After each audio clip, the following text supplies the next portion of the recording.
Fraude electoral consiste en una o más maniobras engañosas para lograr, en este caso, cambiar el resultado que hubieran tenido los comicios sin estas intervenciones.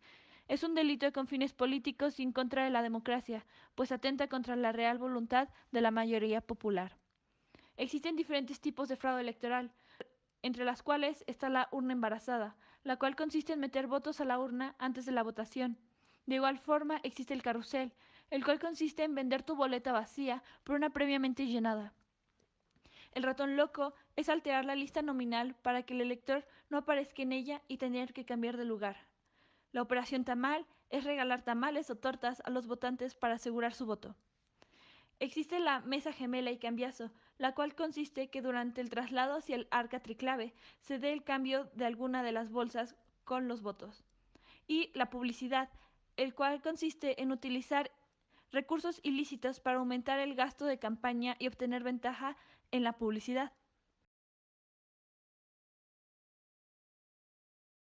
Las elecciones de 1929 son reconocidas como el primer gran fraude electoral en México desde que se concluyó la revolución.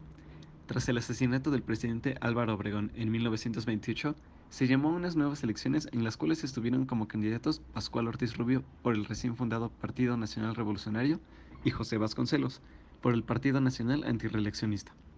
José Vasconcelos gozaba de una previa popularidad por sus logros como secretario de Educación. Sin embargo, en los resultados apenas llegó a un 5% contra un 94% por Pascual Ortiz Rubio. Tras las elecciones, se documentaron casos de control sobre las urnas por parte del gobierno y casos en los que había más votos registrados por el Partido Nacional Revolucionario que votantes, todo bajo el amparo del gobierno provisional de Portes Gil. Vasconcelos se exilió a Estados Unidos y desde ahí llamó a un levantamiento armado para defender su supuesta elección del fraude.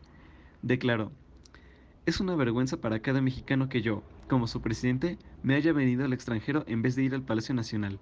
Mi tarea no está concluida, no estoy retirado, y volveré a México tan pronto como haya un grupo de hombres armados capaces de sostener con la fuerza un voto que nos ha sido arrancado por la violencia, el crimen y el fraude".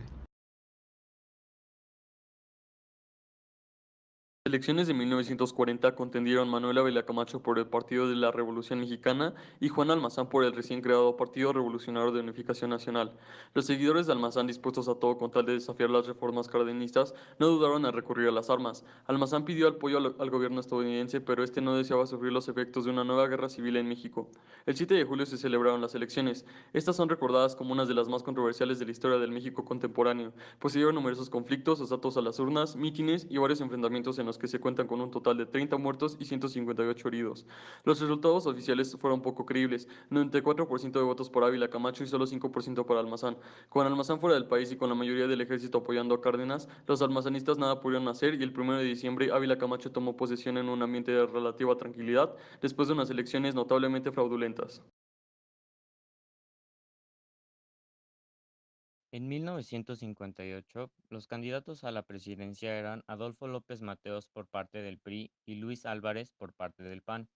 Al finalizar las elecciones, al PAN se le atribuye el 9.4% de la votación, mientras que el PRI se llevó el 90.4%. Los antecedentes de estas elecciones nos pueden ayudar a entender el porqué de este resultado. La campaña del partido opositor al PRI había sido constantemente acosada, pues el candidato Luis Álvarez llegaría a recibir amenazas de muerte e incluso sufriría atentados contra su vida. Para el día de la elección presidencial, el gobierno del entonces presidente Ruiz Cortines recurre a prácticas de fraude electoral. Electores con varias credenciales votando de casilla en casilla, clausura de casillas y apertura de otras en lugares lejanos, y casillas donde se vota sin credencial.